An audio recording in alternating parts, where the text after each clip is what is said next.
shut the blinds behind me as well. I was going to say you look a little bit like you're from the dark side. Oh, well, there's a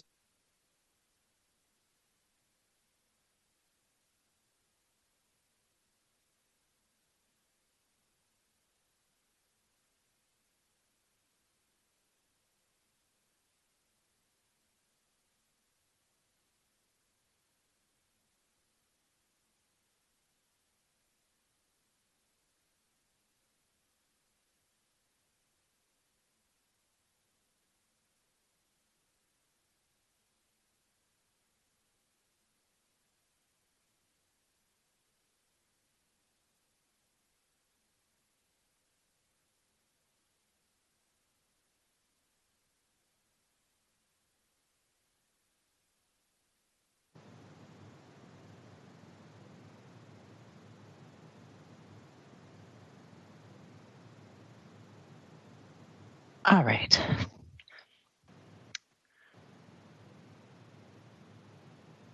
All right, well, it looks like we have a crew assembled, so I'm going to call the meeting, or the St. Paul City Council Budget Committee to order.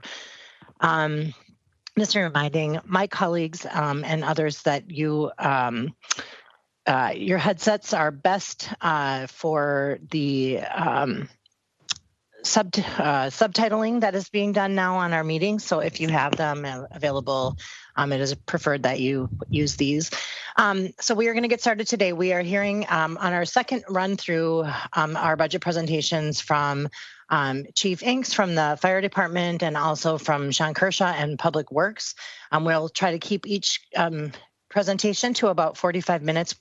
We know based on last week, sometimes they can go longer and we adjust on the fly, but we will try to honor that allotted time just to make sure that we can hear from both departments equally.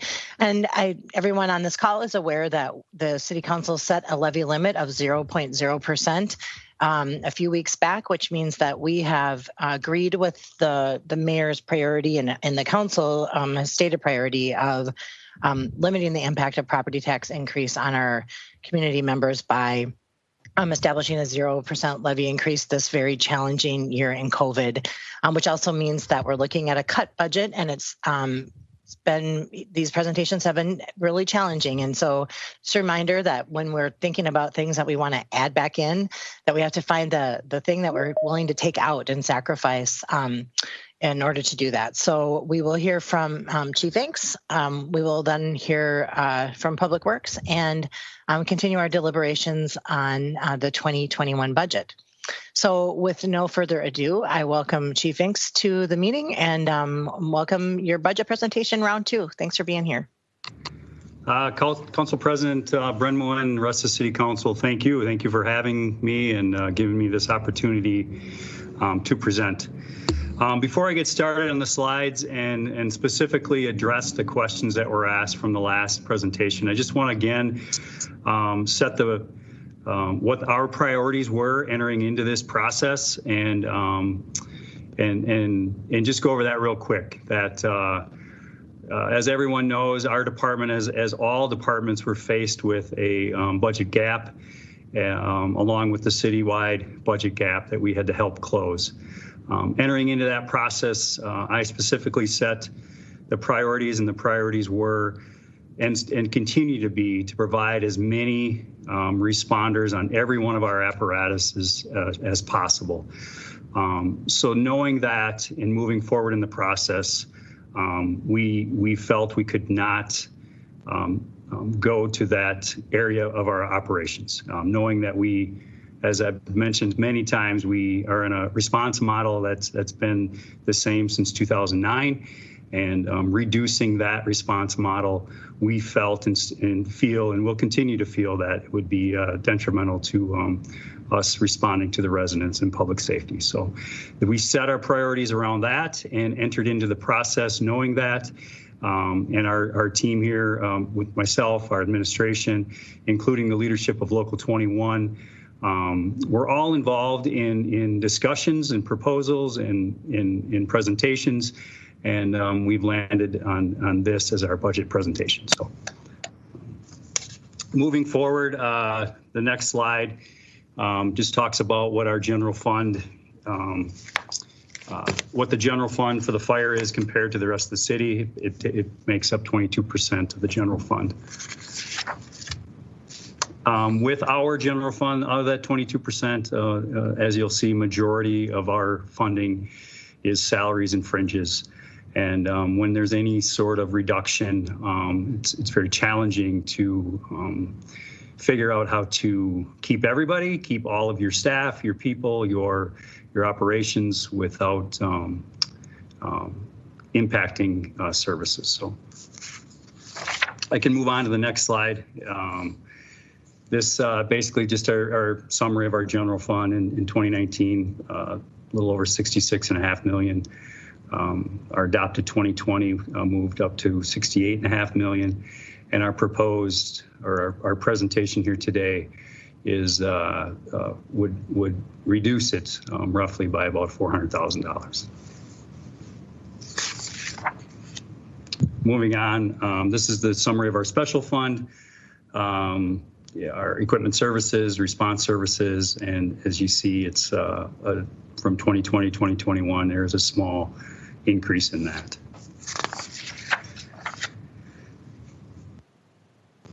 So as I move forward, the changes from 2020, as everyone knows, we're presenting on 2021, but there were also 2020 budget challenges as well. And to help close the citywide gap, we contributed by the sale of some land out at the public safety garage. We reallocated the build from a new Fire Station 7 of $1.5 million. We received some dollars in a grant for homeless and sheltered. And we also looked at our vacant positions, one being a health and wellness coordinator, other being a fire medic cadet. And then we returned dollars around the community health worker program in the sum of $372,000. With all of those reductions, all of the revenue, we also were able to get some reimbursement around the CARES Act dollars of $1.3 million.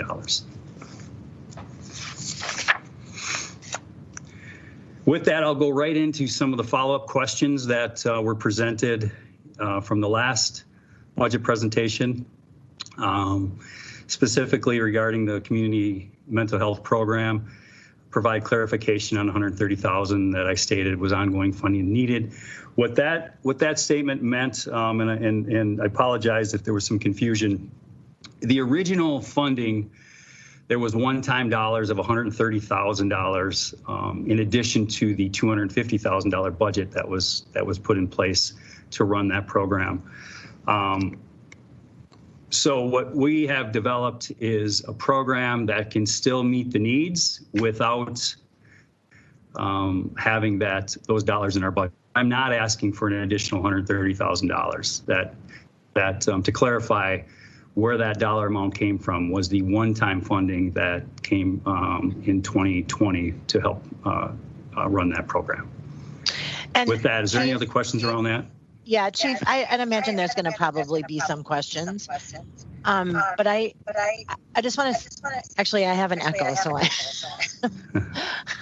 does anyone else have a question about this? I'm going to see if I can clear that up. Oh, no, but went away.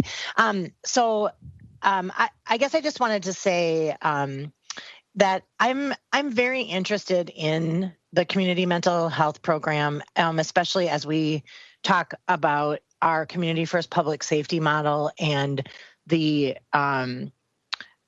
call volume for police and fire that pertains to maybe the familiar faces and people that there are probably better ways to serve than a police call or a fire call. And so I want to make sure that we look at this beyond just the numbers. And I guess I'm more saying this to my colleagues than particularly to you, but I really feel like this is an important part of the fabric of looking at our violence prevention and, crime reduction and lightening the load on our first responders is this. I just don't fully understand what the program is, like boots on the ground version of this program. It seems like it's just been kind of a thought and something that we've discussed for a few years now. So maybe I've heard you say that you think that the fire department could do this in-house better than trying to outsource it. And maybe if you could just elaborate a little bit on like what this program actually is and what it looks like in 2021. Maybe it's a scaled down version, maybe it's something in-house and it will stay in-house. But I just, I know that there are some questions around the numbers of the budget, but I also want to understand like what is the community mental health program and what condition is it in right now? What does it look like in 2020, 2021 and going forward? Council President Brenmoen, yes, so 2020 we received funding to start this program, and we were making progress on entering into contracts with some nonprofits, and then obviously a pandemic hit, which challenged us proceeding with that program the way it was. But it also, it led us down a path of an opportunity to develop this program differently. And that's what we have done. We have looked at our internal staff, specifically the staff at Station 51, and how could we utilize that staff to still deliver this service and implement this program. So what we have done is created a program around certifying and creating community EMTs that can do the work of a community health worker as well as an EMT. So we could rule out medical emergencies by providing the mental health services that they need. So that was the idea around our program, utilize our own staff and train our own staff. And the current status of that is that the staff from Station 51 begin training next week. So we have moved on this, not as fast as everyone would like, and quite frankly, not as fast as I would like. We were making progress earlier in the year.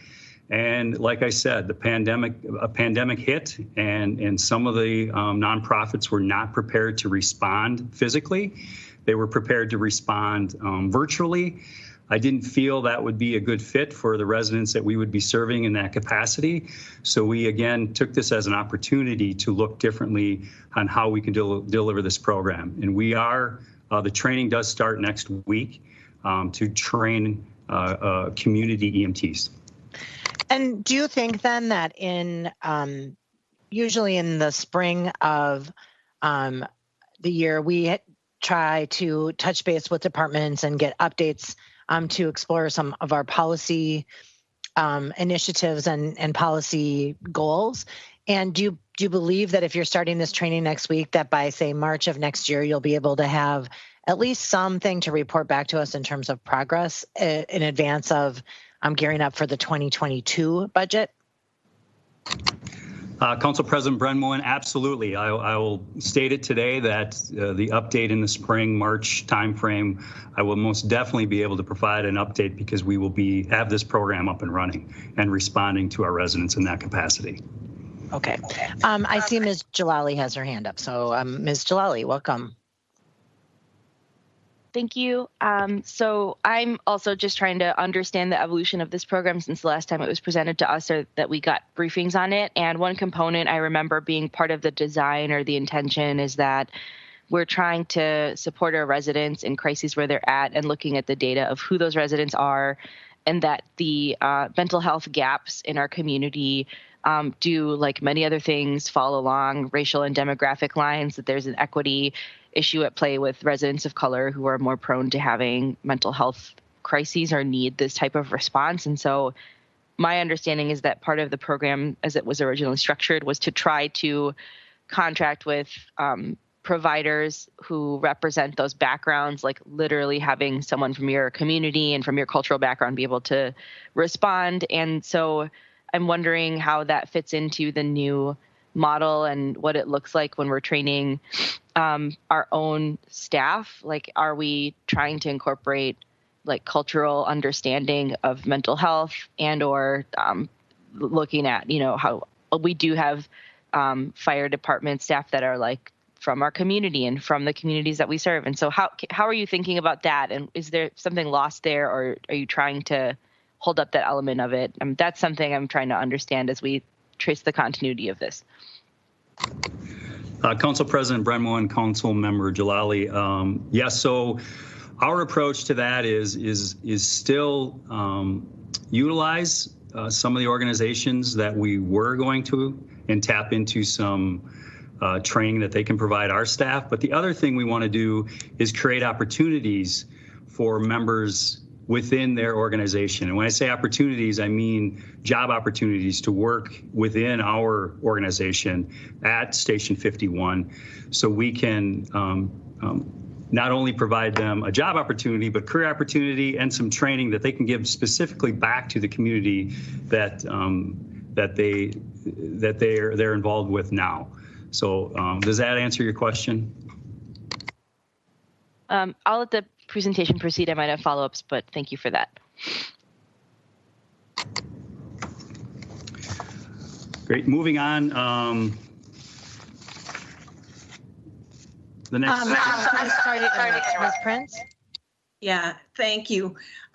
Chief Inks, to Councilmember Jalali's point, and I know that you'll be getting to this in the presentation, but we just got a very troubling letter from the African American community, Tyrone Terrell, Black Ministerial, the African American Leadership Council, the Black Ministerial Alliance, and others, pertaining to the fact that Jerome Hamilton's position is being redeployed and will be eliminated.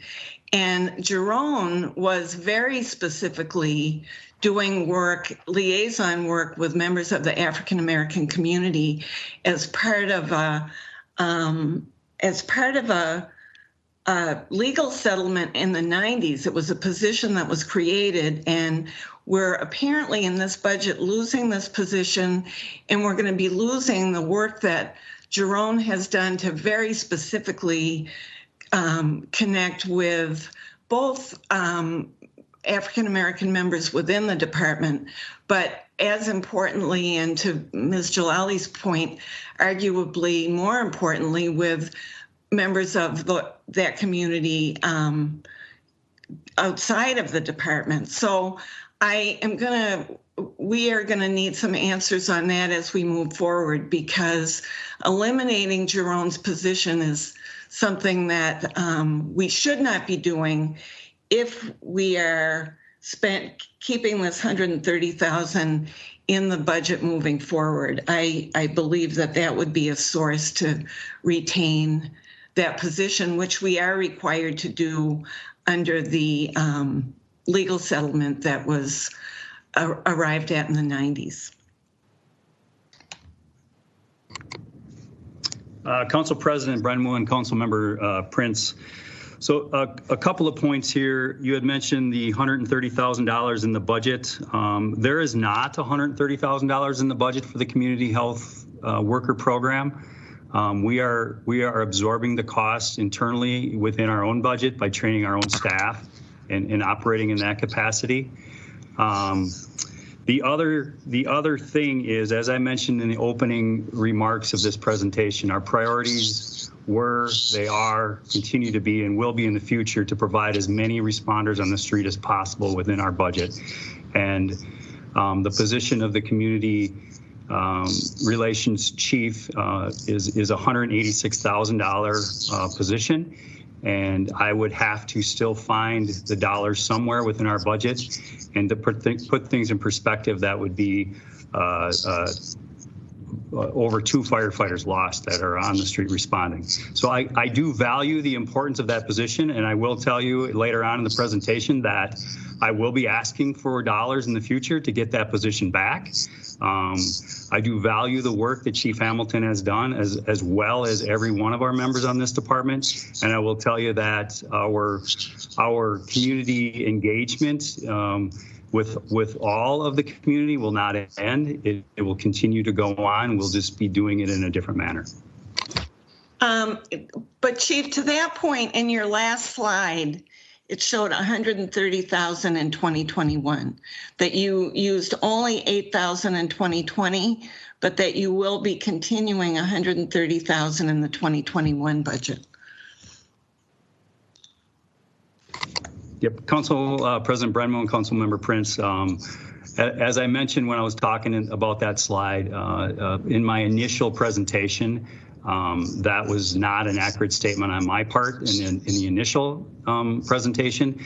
What I was referring to is the one-time dollars that were put in place for 2020, the $130,000. But going forward in 2021, there is not dollars specifically tied to the community health worker program. Okay, and we will have to discuss further the elimination of the community relations chief, because as stated, it is a requirement of a legal settlement in the 90s. And Jerome has been doing really important work in that area.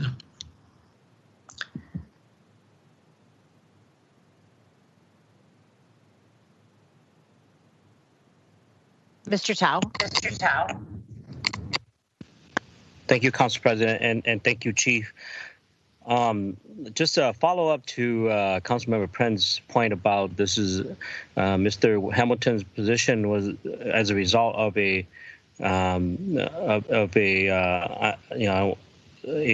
settlement, and so what does that mean for us to eliminate that position? Does that create a possible liability for the city? And I'll start with that. Council President Brenmo and Councilmember Tao, the settlement that the case that began in 1992 and I believe was settled in 1994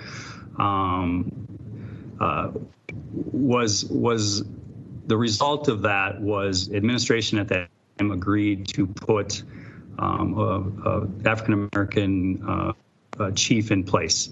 The settlement does not require us to have a African American chief in administration in that position. It was an agreement that was made between administration at the time. Since that settlement in '94 and since the retirement that was in there have been other people filling that role. People that were not of color and people that were not African American. So the settlement does not require us to have in that position. Thank you. So my follow-up would be that, we've talked a lot for many decades about racial equity and having dismantling structural racism. How does eliminating this chief position get us to the value that we are trying to achieve in creating equity and as a community liaison to the African American community and people of color? Council President Member Tao. This does not change values and our commitment to providing opportunities for people of color, women, and we continue to diversify our department. We continue to provide training opportunities and career enhancement and mentorship to allow more opportunities as careers progress. So that has not changed, and again, I will say this again. I don't propose any reductions. This is a result of a budget gap that we're all facing. And again, the priority for us, knowing that we are in a response model from 2009, responders on the street as our run volumes continue to increase. Again, we'll be over 50,000 calls again this year. Historically, they go up 4% every year with the same response model as '09. So we had to set what our priorities were and are and continue to be, and that's as many responders on the street as possible. Knowing that, we still were faced with a budget reduction. And looking at the other positions, this is where we landed, knowing that the value of a community relations chief is important. And as I mentioned, we will work hard to get that position back. And my follow-up question to that is that if you are, or as a African American community, when we see this position, Jerome, it's Chief Jerome. It's someone that it's out in the community, building a relationship. I'll tell you, every event that I go to, every community engagement I'm at, he's there talking to people, being the face of the firefighter department to members of the community. And so, how would the African American community feel during this racial tension that we have, and to have this position? How would they feel about their trust and their commitment to the city? Council President Brenneman, Councilmember Tao, I did meet with the Black Ministry Association, and we talked through some of the challenges, some of the history, and I understand their challenges. I understand, the concern about losing this position, and specifically the person attached to the position. But I will tell you that we continue to provide diversity in our department, promote members of the African American organization into leadership roles, and we will see in the future of more opportunities and more growth around the diversity of the department. Thank you, Chief. Are there other questions at this time? All right. Thank you. Mr. Inks, Chief Inks, you can head on. Thank you. I'll follow-up question about Station 7, provide a full report on Station 7. As everyone knows, we are committed. We are committed. We continue to be committed to building a new fire station. Again, with the budget challenges of 2020, 2021, we had to look at everything to help close that gap while maintaining our priority set. So 7 currently houses Lab 7, Super Medic 7, District Chief 3, obviously built in the 30s. It's the oldest fire station in our organization. And we identified that particular station as the one in need for replacement. So moving on that project, we worked with PED, OFS, and determined that a new fire station build would be around $6.4 million.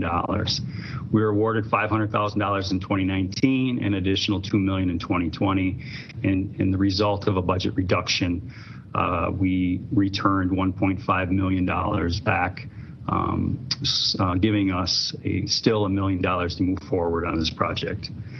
Currently, we're working with PED and the Port Authority to determine the chunk across the street from the current Station 7, if it's an area we can build on, and we continue to work on that process. So it's put aside for now, but there still is $1 million to start to continue the process of building, and with hopes of funding in the future for that project.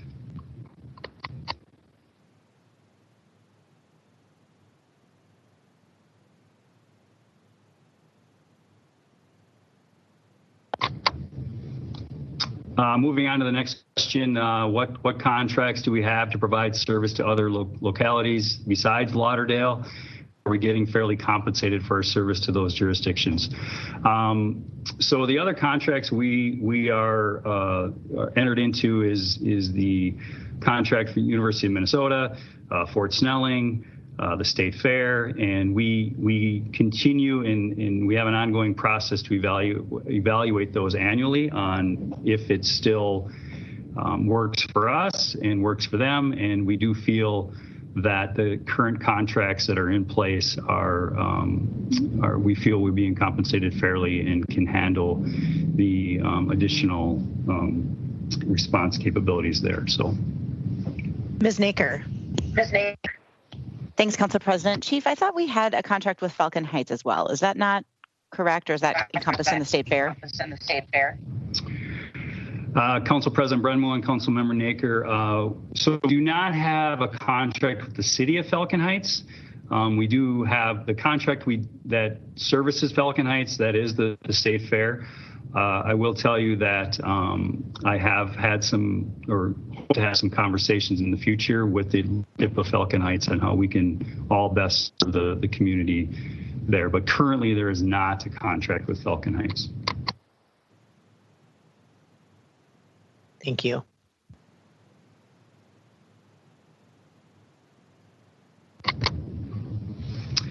Moving forward, I think that addressed all the questions that came up from the last budget presentation. So I'll move into the changes for 2021. As I mentioned in the first presentation, we took an approach of year of, obviously, as I mentioned, the priorities many times, but we wanted to, before looking at reductions, we wanted to look at areas and ideas of how to create revenue. The revenue side of things is, obviously, I've mentioned we entered into a contract with Lauderdale in late July, and we continue to serve them presently.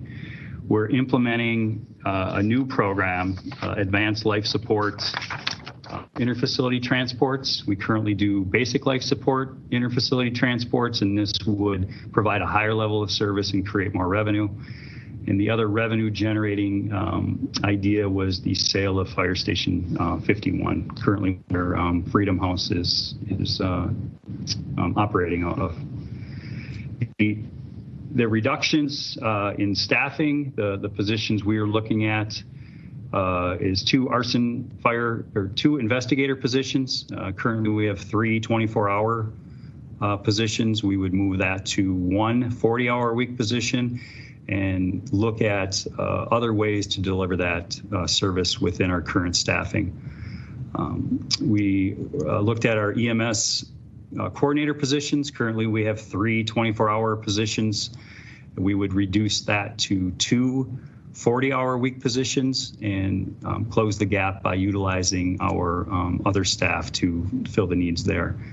I've already mentioned the community relations chief position, and the other position is the health and wellness coordinator position. It was vacant for most of 2020, and we would keep it vacant for 2021, knowing that we would be asking for that position back in the future, as well as the community relations chief position. Chief, Ms. Naker has a question. Thank you, Council President. Actually, 2 quick questions. One, Chief, just can you talk about what the assumptions are on the $1.4 million for the sale of Fire Station 51? Is that based on appraised market value? Does that assume that we're selling to the private market without any subsidy or write-downs for any kind of affordable housing or other sort of public benefit? I'm just wondering, is that a conservative estimate? Where are we getting that 1.4 estimate from? And then I was also wondering, based on following up on the conversation that we had just a few minutes ago, I understand the desire to keep frontline workers on hand to respond to life-threatening emergencies. Can you talk a bit about what other chief level or administrative level positions were considered to be eliminated besides the community relations chief or the health and wellness coordinator? Just how those decisions were made, because there's obviously many other non-frontline staff who are still going to be employed, and I'm wondering how that priority was done. Council President Brenmo and Councilmember Naker, to answer your first question about the value of Station 51, that value was given to us through the real estate division, so that would be market value of the $1.4 million. The other question you mentioned, did we consider other chief officer positions in the non-frontline positions? And I'm thinking you're referring to our administrative deputy chief positions that we have currently. They were considered, but the added value they bring is they also respond. They not only help with programs They not only help the day-to-day operations, they also contribute to many funding streams, grant writing, and stuff like that. But they also are responding to emergencies. So they do both. So the value there is not only the work around administrative duties, but the public information officer duties, the investigative duties, the response duties, the community relation or community engagement duties. So reducing those positions, I felt would be a large impact on our department in many, many different areas. Thank you. Ms. Prince. But Chief, to that point, and I appreciate what you're saying, we added at least 2 of those positions last year. As I recall, when you did your strategic plan, you added at least 2 deputy chief positions to administrative deputy chief positions to the, I believe, 2 that already existed. Is that right? I mean, I remember at that time feeling like it seems kind of top heavy, and 4 administrative deputy chiefs seems like a lot for the department. So I really would like you to reevaluate that, because, or the other thing is it possible that the community relations deputy chief could also respond to emergencies? I mean, I would like you to, I guess, to leave it at that, I would like you to look into this, because I am not satisfied that we should be cutting the community relations chief position.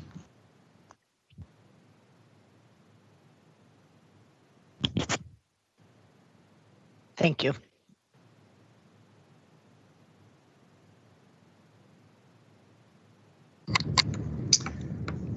Moving forward, talking about the Lauderdale contract, as I mentioned, we entered into a 1-year contract with the city of Lauderdale at a value of $75,000. We feel the overall call volume or the demand for that community is something we can absorb. And we were already providing our ambulance services to that community. So just provide additional service of fire coverage. We felt entering into that contract would be not only beneficial to the city of Lauderdale, but the city of St. Paul as well.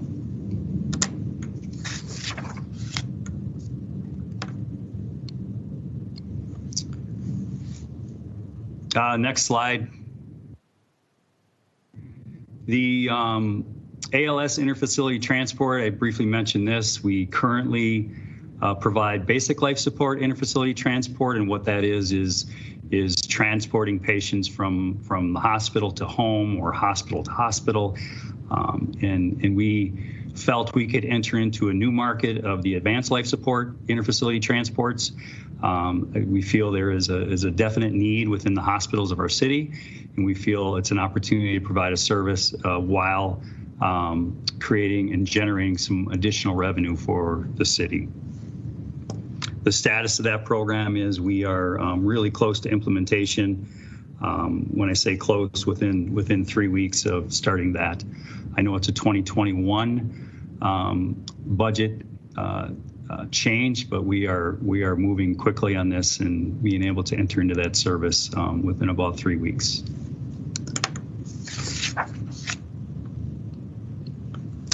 The sale of Station 51, we briefly talked on how the value was generated. Our proposal of selling that fire station also created an opportunity for us, opportunity around the fact that we can integrate the staff from Station 51 right into fire headquarters, as well as the fire station attached to headquarters, giving them, the staff at Station 51, an opportunity to, again, integrate right into a fire station. As many of them aspire to be firefighters on our job, on our department, this would be a beneficial move in that respect, as well as giving us the opportunity to act day to day with the staff there and provide more training and more supervision as well. So.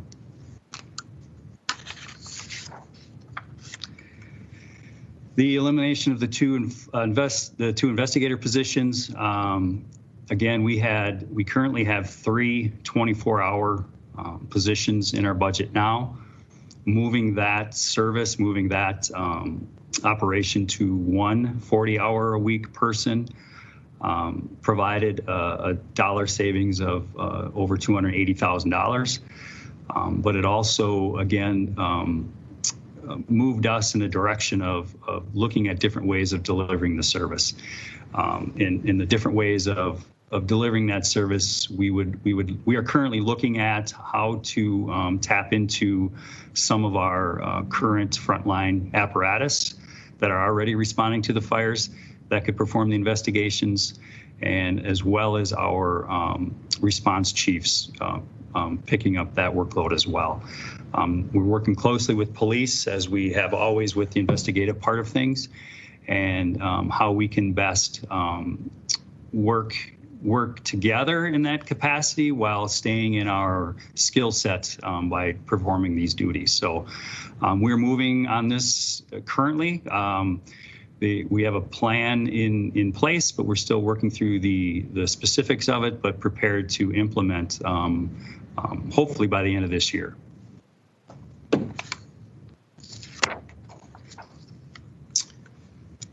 The other reduction is the restructuring of our EMS coordinators.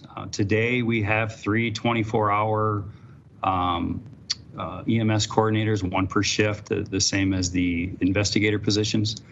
We feel moving 2 of those to 40-hour-a-week positions, while having our administrative chiefs also fill in and perform these duties. We feel we can close the gap on the need for the services while providing a savings of just under $140,000.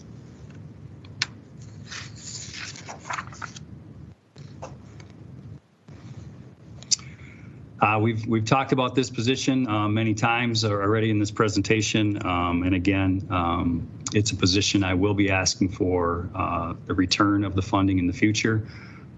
But again, along with the lines of the priorities we set with our department, we felt we can still deliver community engagement in a different way and provide a savings of just over $187,000.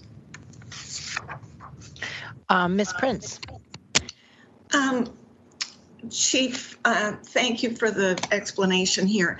It's also my understanding, I have seen Mr. Hamilton Chief Hamilton at job fairs. My understanding that he has been very effective in ensuring that our last couple of classes were very diverse. And so I also want to add that to the role that Chief Hamilton has played.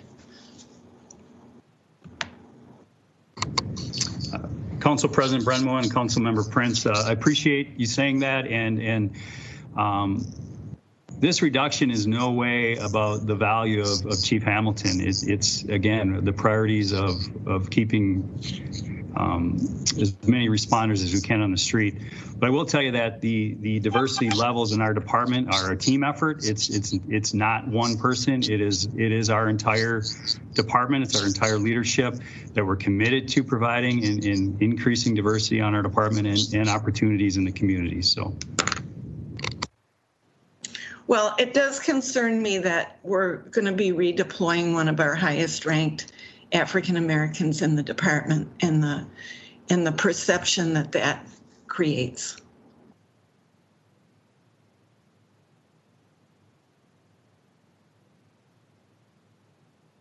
Thank you.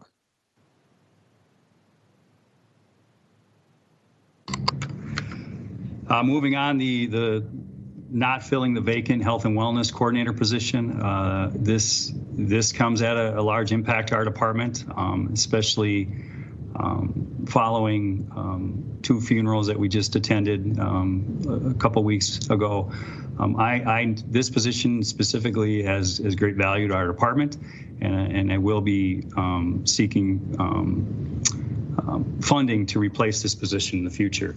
But while we work through that, the funding and replacing this position, I will tell you that we have many programs in place to help our members, along with our peer support program, our peer fitness program, and the different people that our staff can reach out to for help. And every time that has happened, our staff and our peer support group has gone all in to make sure our members get the help they needed.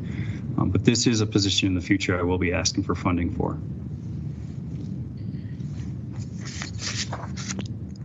And I guess I just want to underscore that, Chief, is that I'm hearing that some of these cuts are to get through 2021 and with the intention of reestablishing them going forward. Council President Brenmoen, absolutely. And again, the entire city is faced with budget reduction, budget challenges, and the fire department is not immune to that. So given the gap we had to close and help contribute to the citywide gap, I feel as the fire chief that reducing the amount of responders we have on the street compromises public safety. And I set a priority of keeping as many responders on every one of our apparatuses as possible. And I'll continue to do that. And so this is not a proposal from me. This is a presentation. I don't propose reducing any of this, but this is what we're faced with the challenges of 2020. Ms. Naker. Thank you, Council President. And Chief, just a comment here, want to express again, I know we've talked about this before, but very discouraged to see this because this is a position that we know how much we need. And I know since I've been on the council, we've been talking about creating. Disappointed that it was vacant for so long and that now it's being eliminated. I guess you had mentioned this earlier in terms of grants and seeking partnerships. I really respect and admire the way that you generally are extremely scrappy about finding efficiencies and also looking for ways to increase revenue and do things creatively. And I just hope that this is one of those positions where, if it's outside funding, philanthropic support, we often, fund positions through grants. And I think emergency responder health and wellness is one of those things that would likely be a great candidate for a grant, or even partnerships with other fire departments where we could actually be in the contracting position with them if they have a position that could help serve our folks. So I just throwing out some ideas. I'm sure you've thought of these before, but would really love to see us be creative about not losing this important service for our first responders completely. Council President Brenmoen and Councilmember Naker, I appreciate you saying that.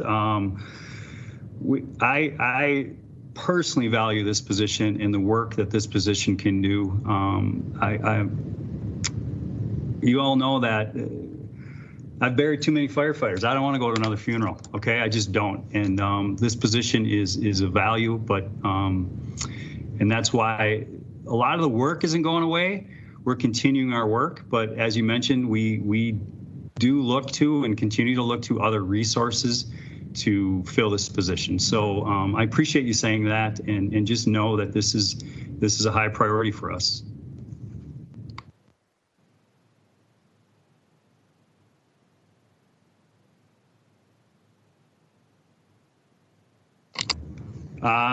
Moving on, so the community health worker program, I did touch on this earlier. Again, we were making progress earlier in the year with the contracts and the different organizations within our community to implement this program. Faced with the pandemic and the challenges around that, a lot of the organizations could not respond to the residents. They didn't have PPE. They weren't prepared to respond, and to no fault of their own. Who would have guessed? But given what we were faced with, we thought of a different idea and took it as an opportunity to create to fulfill the need and still deliver the program, while creating opportunities for members of the specific communities to have job opportunities to give back. So our proposal is to move forward with the service, absorb it within our own budget, train our own staff from Station 51, creating a community EMT worker, that can deliver the services of a community health worker as well as emergency medical services. And while we work with the organizations to recruit and provide opportunities with our organization to give back.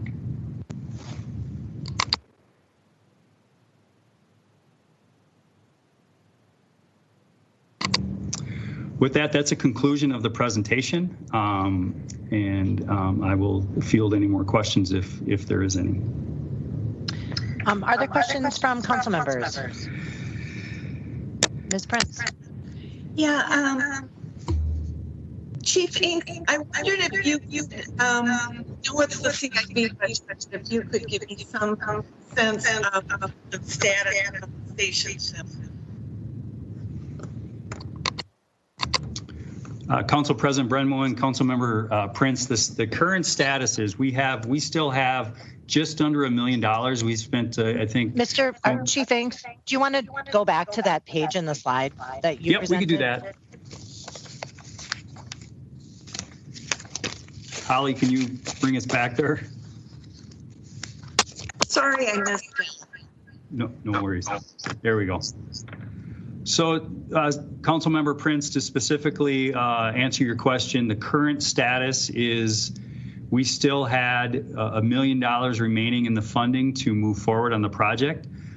We've spent to date over $23,000 for planning and consultation fees. We are in contact and working closely with the Port Authority on the land across the street, the old viaduct location, on if that land will work for us. But we are moving on this project with the money we have, with the plan and hope of finding additional funding in the future. It's still a priority for us. It's still a need for us. And we're still continuing to make progress with the funding we have.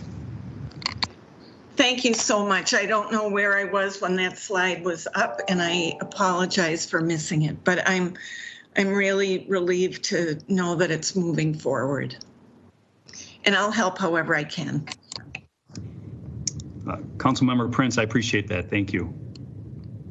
Other questions from council members? All right. It looks like there aren't further questions at this time. I know there's a lot of things that we're going to need to. Oh, I'm sorry. Mr. Tao has his hand up. Thank you, Council President. Chief, can you, I forget the demographic, the diversity of your leadership team and the chief position, but can you remind us how many of those are women and how many of those are people of color and how many are white?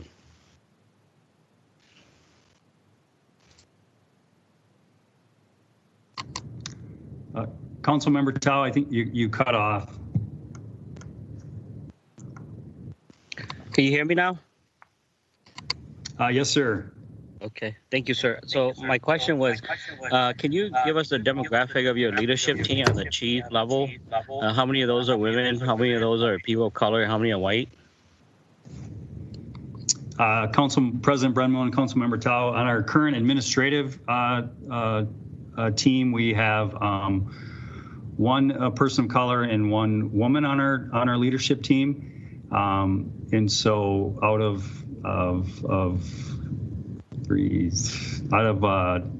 7 of us, there's one woman, one person of color. With that, though, if I could comment that a lot of the work we're doing, a lot of the work that we have done, continue to do, and will continue to do will increase the diversity levels or increase the opportunities for women and people of color on this department. If anyone knows me, I'm committed to that. But like anything, it's going to take some time. We're dealt with the hand we were dealt with, but the changes we have made is making a tremendous positive impacts on this department in creating more opportunities. Chief, I guess on that point, I know we've looked at this before, but what % of the fire department is women and what % of the fire department is people of color generally? I know it's something that we've really committed to working on, but I think what I'm hearing you say is that we're building new leaders currently And I just know the percentage of women in the fire department is incredibly low.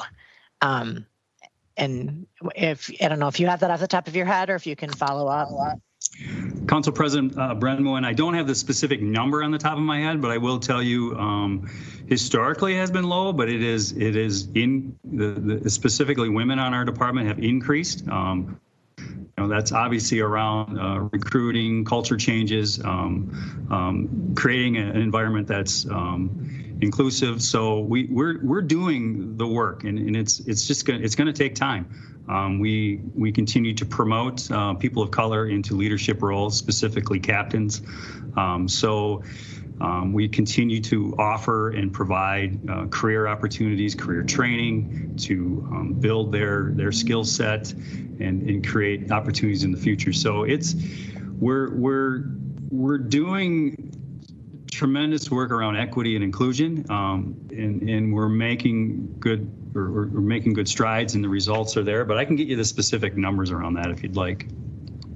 Yeah, I'm just curious. I sat on the task force on recruitment and the firefighter test, and I know I remember just being really impressed. I guess I'm overwhelmed in a way with the methodology, the wide net, it's everything from going to the roller girls matches to, the list went on and on of places that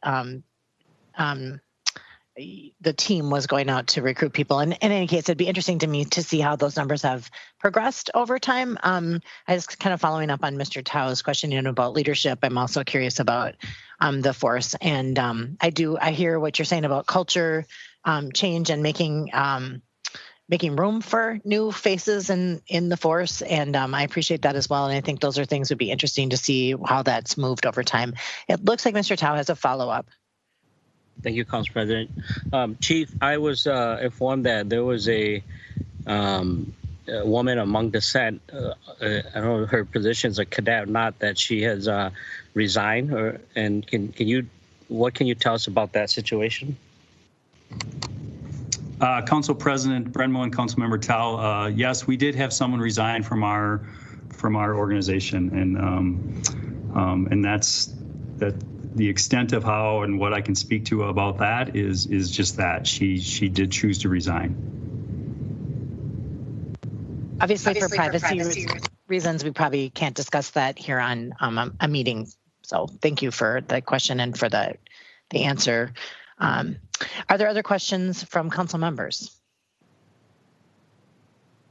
Okay, it looks like we don't have questions at this time. Sometimes follow-ups do pop up, and I know that I've definitely heard that there are some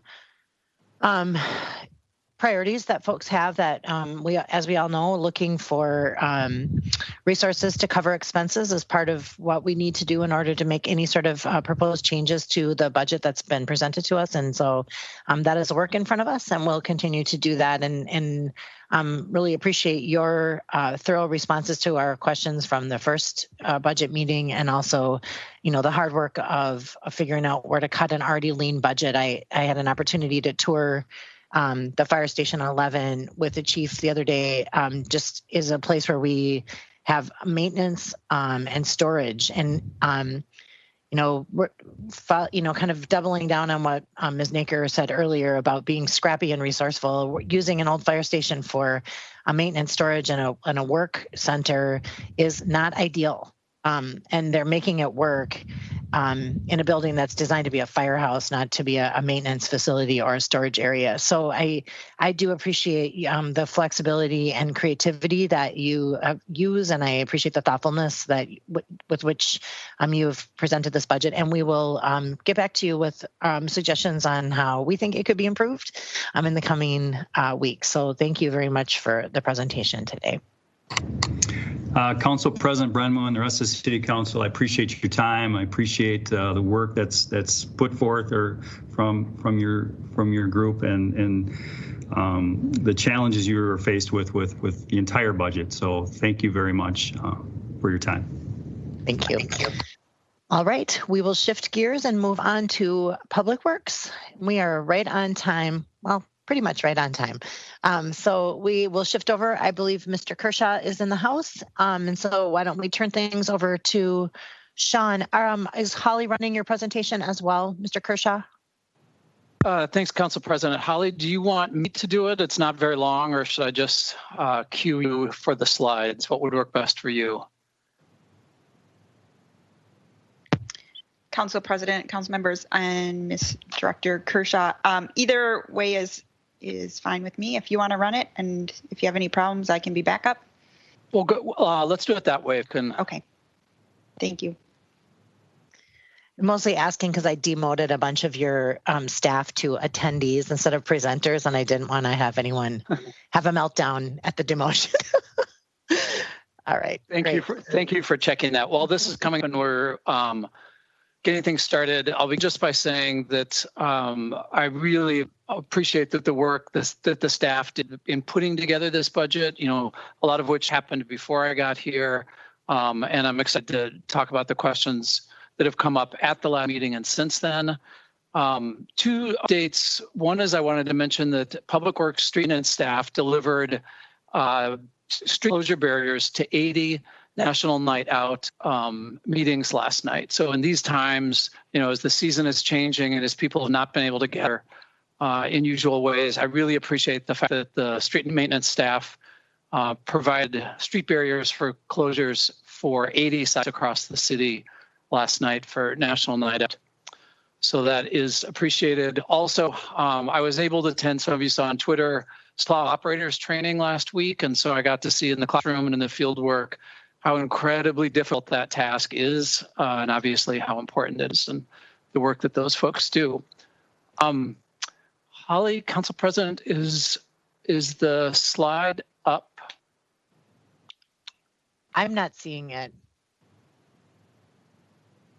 But now Holly's got it. Holly has got it up. Let's see here. Thank you, Holly, for doing that, Council President. What I'll do here is walk through presentation that you have. Let's see here. Yes, it is responding. Thank you, Holly. And there's a little bit of a lag. I'm sorry.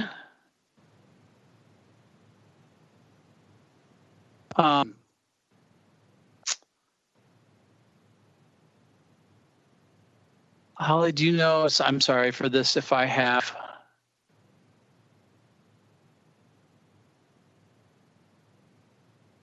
There we go.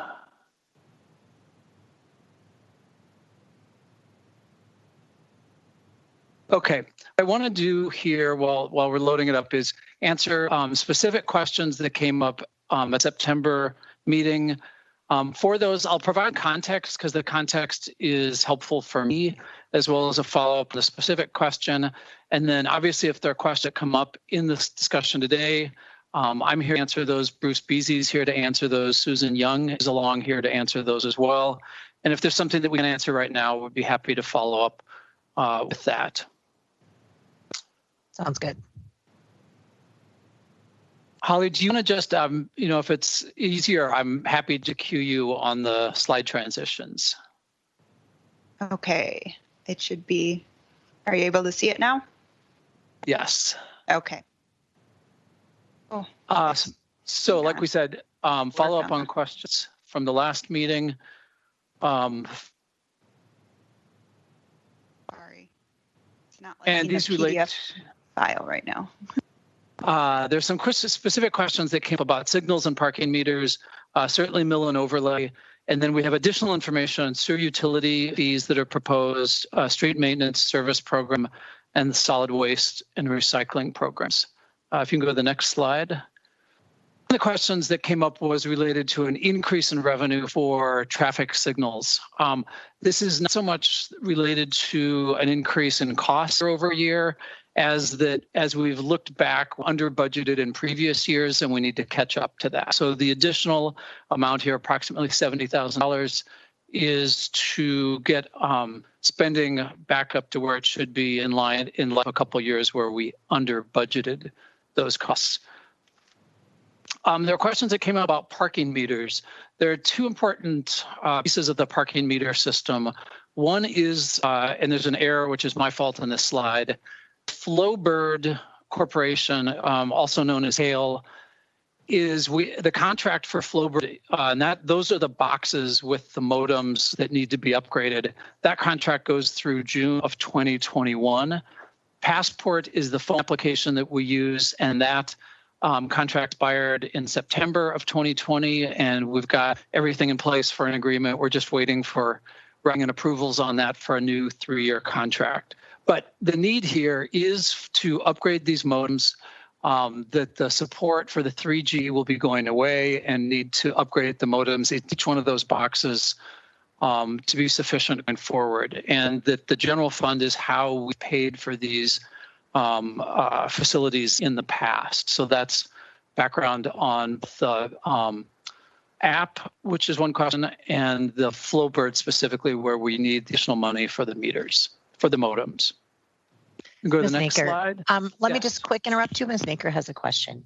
Thank you, Council President. Mr. Kershaw, I appreciate this update, and the way that you're going question by question is really helpful to maintain the tracking of the flow here.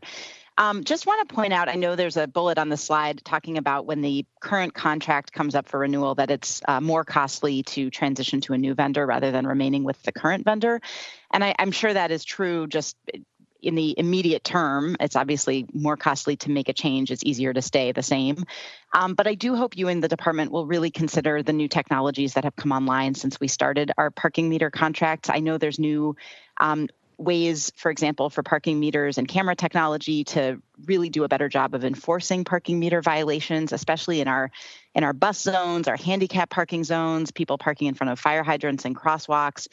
We know we don't have the parking enforcement staff to do that work. We're cutting 3 more positions in this proposed budget. And so I think June 2021 is enough time away, and it gives us an opportunity to rethink, is this the company that can provide us with that efficient enforcement going forward, or is there a better way to do that?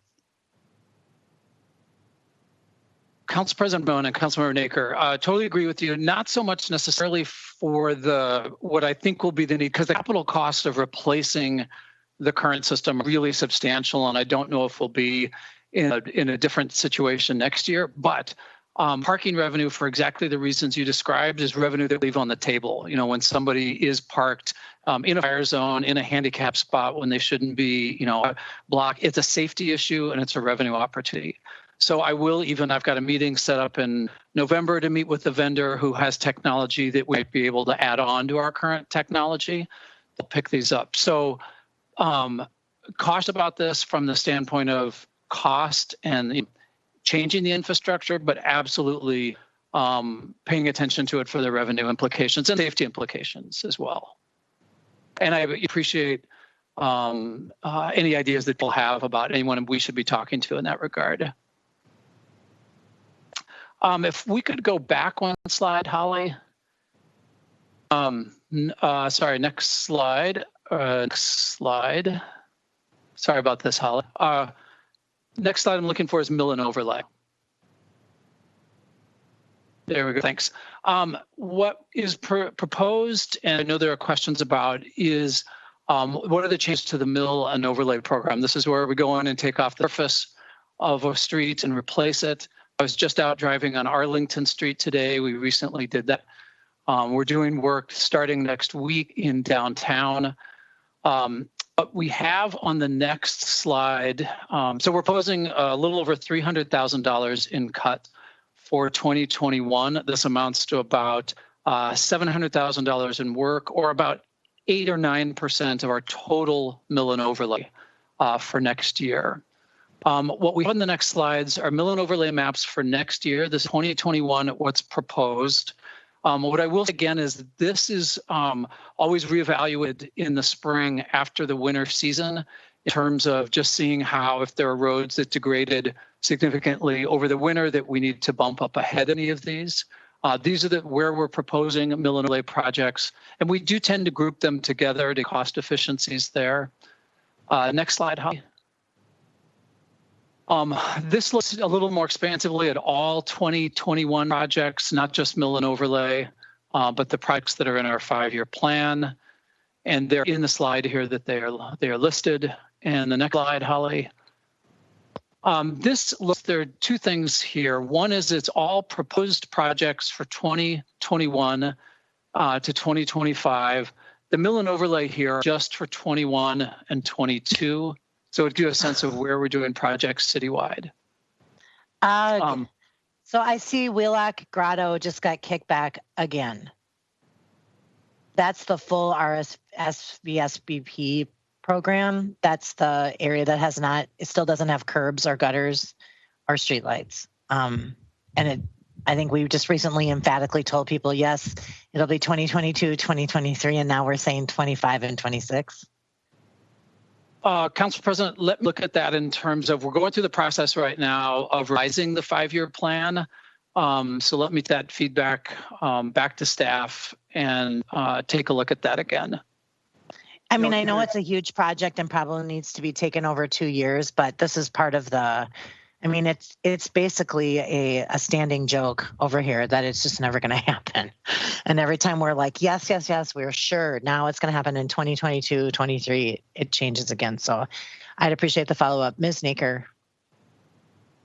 Thank you, Council President. Just maybe going back a couple slides, Mr. Kershaw, I noticed there was a quick mention of what might be with the $600,000 less in work, what might be affected by that. And it looks like it says might cause adjustments to the amount of work done in the West Side Flats area. Can you talk a little bit more about what you expect will not be able to be done if this reduction is made?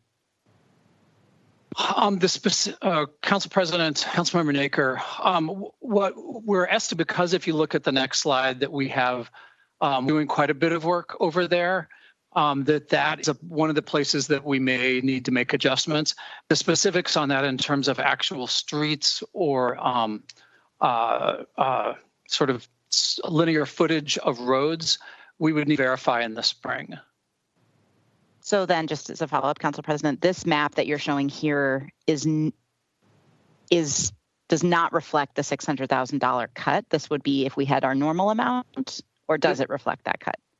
This reflects what's in the plan, and that we would need to make adjustments in the spring, like I said, based on conditions. So this shows what we proposed and is in the plan. But again, if I gave you a slide of specifics, the concern we'd have is that we'd have to go back and change that again in the spring if something else changed over the time.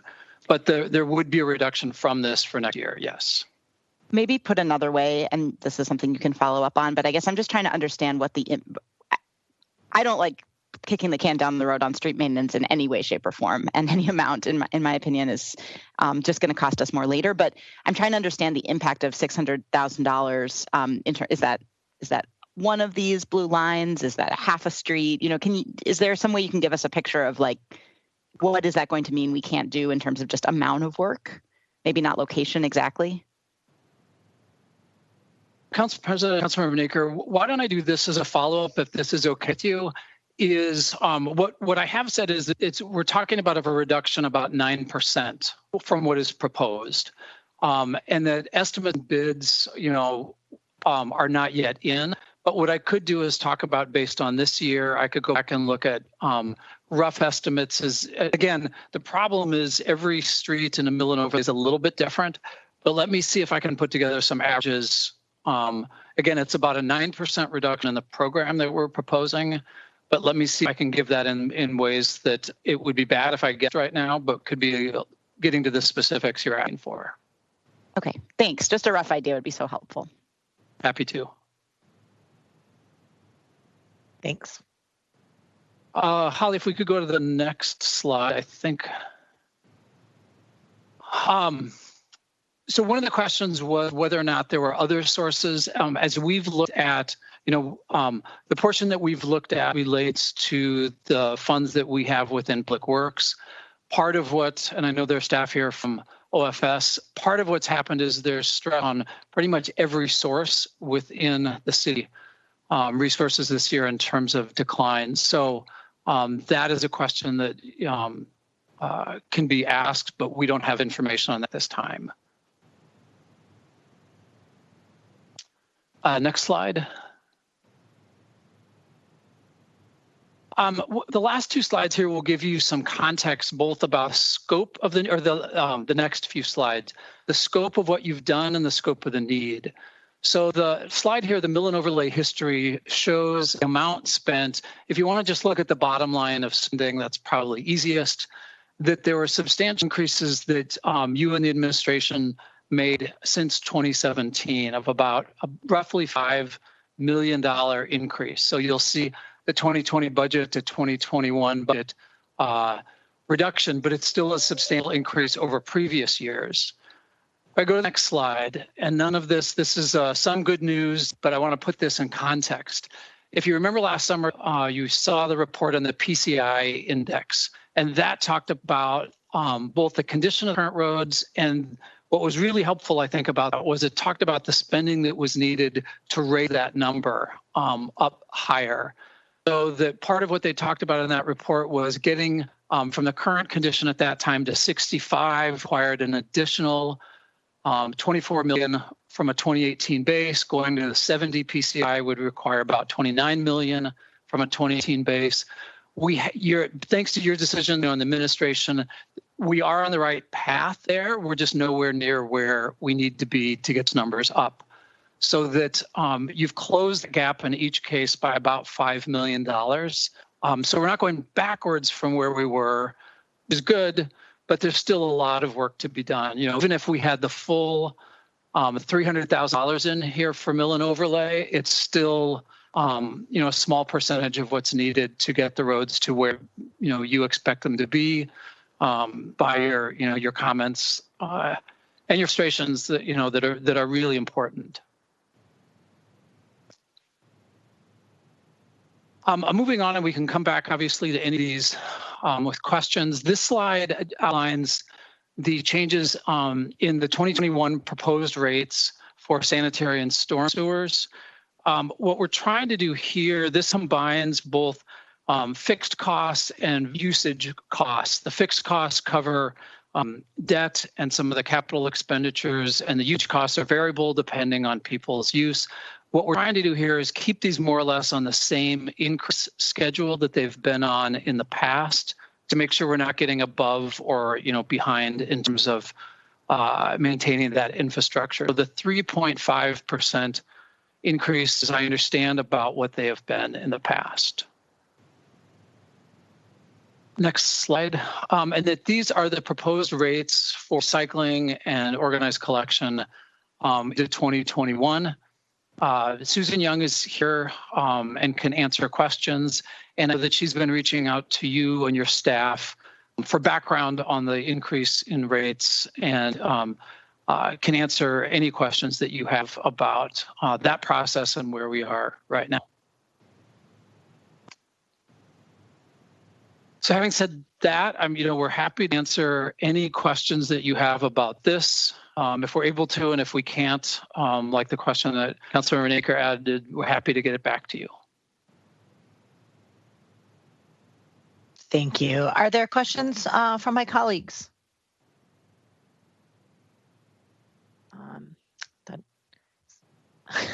Something just covered up a few folks, so I had waited for it to clear, and I don't see any current questions from council members about the presentation and the follow-up.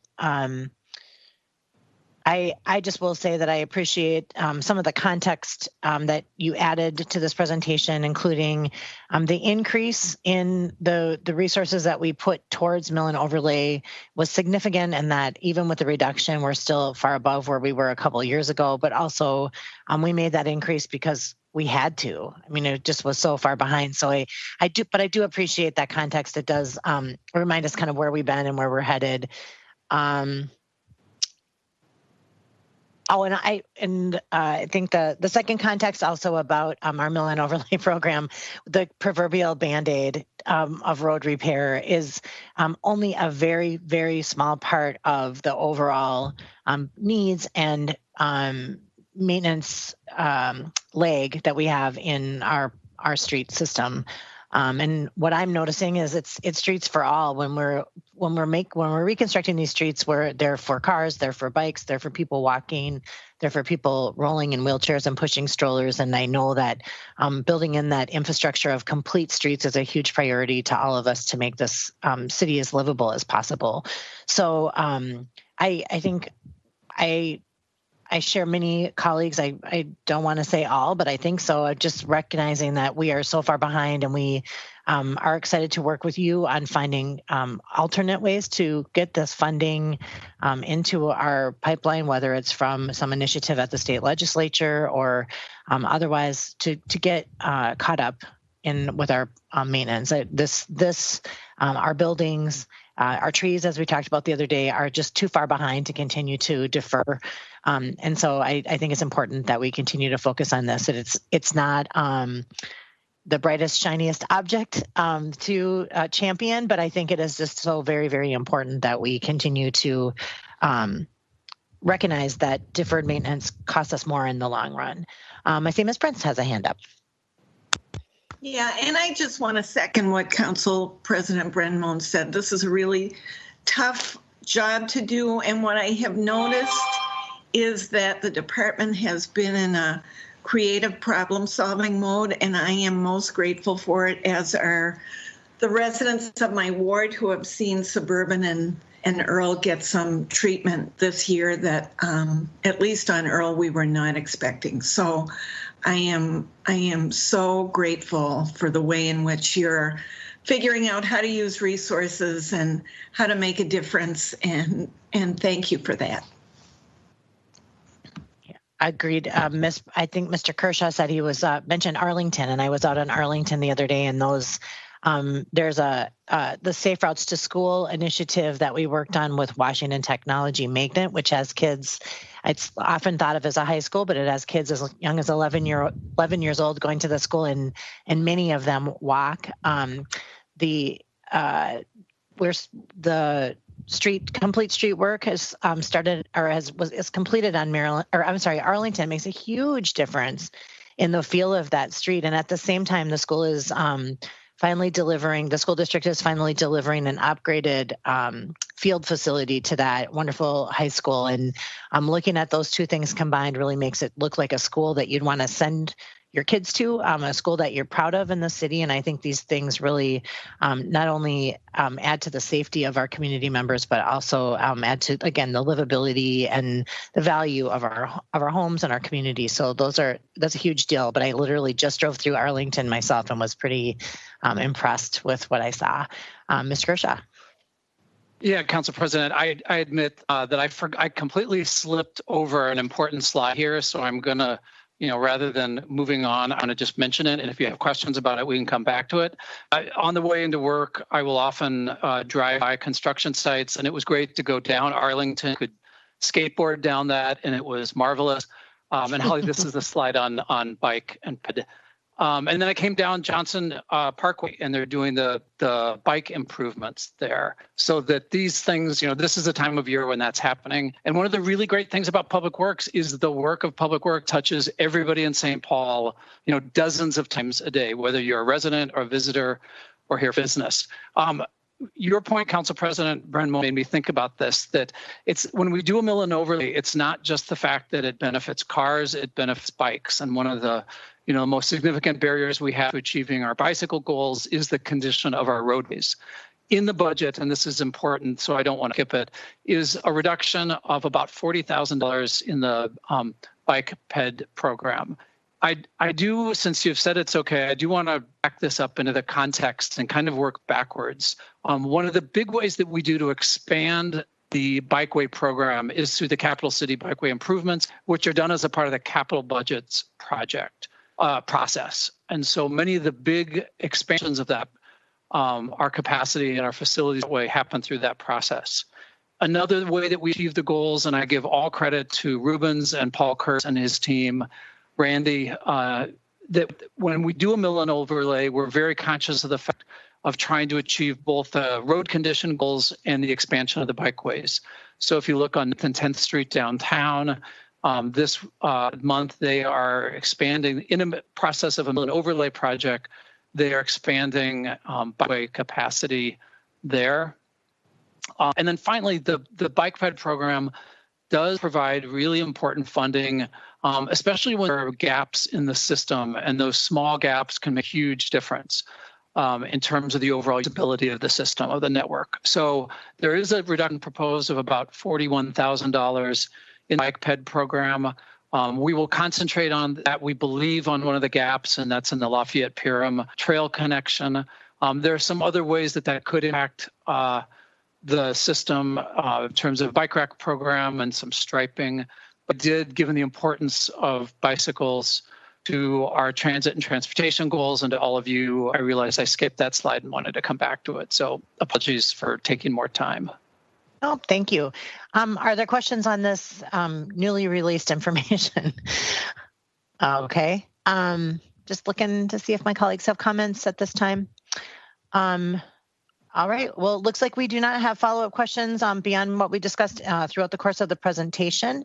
So we will thank you so much for your second bite at the apple here with the budget, and we are going to obviously move forward. And as I said earlier in this meeting, recognizing that we have agreed to a 0% levy limit, and therefore our challenges are many, as are yours in setting up these budgets, and we'll work together with you, with administration, and each other to figure out what adjustments we can make to this year's budget, recognizing that there's not a lot of resources, at least in our general fund property tax levy, to work with.